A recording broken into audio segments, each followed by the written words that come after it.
As the financial crisis quickly becomes an unemployment crisis, you rarely, if ever, hear politicians these days talk about the concept of full employment. I'm here at the TUC's After Austerity conference with the economist and biographer of John Maynard Keynes, Lord Robert Skidelsky. If there is to be an after austerity, there have to be jobs and there has to be growth. So, Lord Skidelsky, can we conceive of a future society in which there is a job for everyone?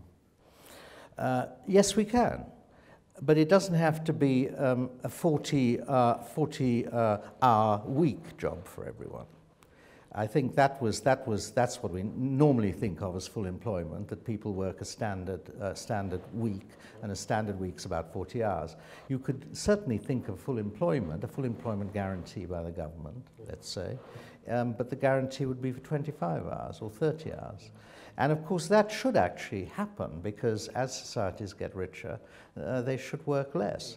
But of course at the moment we don't do it that way. A lot of people don't get jobs at all, and others, work very hard. Yeah, so we have half the population working too hard and half the population not working hard enough. Yeah. And of course, if you can have a legislative limit on hours of work. They did that in France. In fact, they've been interfering with hours of work ever since the beginning of the Industrial Revolution. You can have a legislative limit, and within that, employers and employees can work out their work-sharing arrangements. Okay, so we're 5 years into this financial and economic crisis now. It's been a longer period of recovery for the UK than it was in the 1930s. You're the expert on Keynes. What would Keynes be saying now if he was here addressing this TUC After Austerity conference? What big things do you think Keynes would say about the current state of the UK and global economy? Well, I think he was in the recession. He was in the depression. He was focused on how to get out of the depression. Later on, he tried to explain how it had happened. But I think in the depression, he would have just said the government should go on spending to make up for the shortfall in private spending. If the private household sector isn't consuming as much, if the private business sector is investing, the government has to step in to make good the shortfall. That's what he would be saying. And in practical terms, in just logical terms, the program of cuts should be cancelled. The government should incur a bigger and bigger deficit until the private sector recovery is sufficiently embedded that it can then sort of start reducing it. I think that's what he would have said. That's what he did say in 1930. George Osborne and David Cameron would say that they've got to get to grips with the debt problem and Britain's annual budget deficits. Without getting to grips with them, you can't actually have sustained growth. Would you disagree with that? Yeah, you can't get to grips with them without sustained growth. They're not, you're not going to get rid of the problem, because after all, government debt, as it's thought of, is simply a ratio between what the government owes and the size of the national economy. And if the size of the national economy is shrinking, as we now are in a double-dip recession, government debt, other things being equal, will just grow. So you're not going to get the problem, you're not going to get rid of the problem. So Keynes would say this is a growth and employment problem rather than a debt problem, and that you need to tackle that first before you get to grips with the second. Look after unemployment and the budget will look after itself, was one of his remarks. Now, it's not quite true. I mean, and he understood that there were confidence factors, and there were bond markets around at that time, and currencies were attacked. And Britain had to devalue the pound in 1931. He understood that, but he was clear about the logic of the thing. You don't get out of a hole by digging deeper. Does it make a difference? So you say that they had bond markets back in the 1930s, which obviously they did, but does the sort of complexity and the size, the sheer scale of global financial markets make the traditional Keynesian solution more difficult, the idea that you just allow budget deficits to increase during the depression until the economy grows again? Does that complicate matters, or should it be an impediment to a Keynesian solution to this crisis? It depends very much where you're located and how big the size of your economy is. It doesn't make any difference to the Americans. There it's a purely internal matter.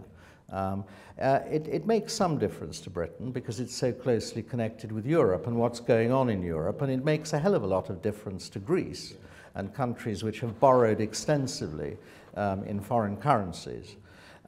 So I think people are differently situated, but what's required is, of course, a united European attack on the bond markets, actually, and they've got to decide on a policy.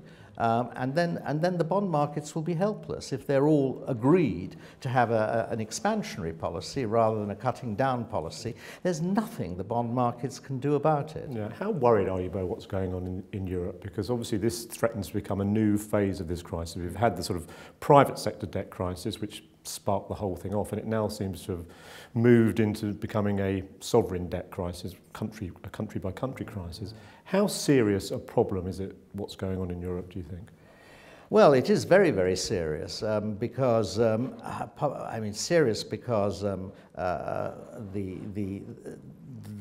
debt, the government, sovereign debt problem is worsening, and because of the contagion from one economy to another. I think the root of it is that there's no growth. Therefore, the debt reduction policies of the different governments are not credible, and therefore they're always being attacked. I personally think that Greece should leave the Eurozone, not will it leave the Eurozone. I think it should leave the Eurozone. Should be made to leave the Eurozone? Should be made to leave the Eurozone. It would be good for Greece, and it would also make it easier to have a stimulatory policy in the rest of the Eurozone. Because at the moment the excuse is, well, you know, you've got to have very, very severe financial discipline everywhere. Look at Greece. If you don't have to look at Greece any longer, then I think you can, there's more flexibility, more space is opened up for fiscal and monetary policy within the Eurozone. And I think it would be good for Greece. It would get a devaluation, which would make it more competitive, and it would be a way by which it could default on its debts. Let's turn to some of the supply side measures for the UK, because just reflating the economy, getting demand back is one part of it, but clearly the economy before 2007 had some quite serious structural problems. What sort of measures do you think should be implemented to tackle some of those imbalances or defects in the economy? Yeah, well, this again, there's a parallel from the 1930s. I mean, when the recovery started, people didn't just go back to the old jobs that they lost in the Depression. There was a new economy built in the 1930s based on mass consumption and light engineering. And there's got to be a sort of new economy today. So it's not just a demand problem, it's a supply problem. And I mean, so people think about rebalancing the economy. Is there a problem there with the skills profile of the UK economy? You wander around central London, walk into Starbucks or Pret a Manger, and you'll see invariably be served by someone who's from Eastern Europe or from a non-British background, and you just wonder why it is that with 1 million people under 25 out of work, that young British-born people aren't getting these jobs. Is that an indictment of our educational system? Yeah, of course it's an indictment of our educational system. I mean, maybe an indictment of a British character, but I don't think that's right. I think it's an indictment of our education system. I mean, I think over the last 30, 40 years, successive governments have fucked up our educational system. They really have. It's exactly the word I would use. I don't use it normally. It precisely describes what's happened. And the result is a very low expectation educational system, which does not actually improve on home circumstances of the less privileged. It actually confirms them. And unless there's big investment in that, teachers ought to be paid much more. They ought to be paid as much as bankers. They're much more important than bankers. Chance to be a fine thing. Okay, let's start finally. Are we going to get out of this crisis? How long is it going to take? And what's Britain going to look like 10 years, 15 years down the road? We will get out of the crisis. We always recover from we always recover from recessions. We never bounce along the bottom forever. Capital equipment will wear out. There'll be some stimulus to investment again, and the debts will be written down, and people will start spending again. So we will get out of it. But whether we'll get out of it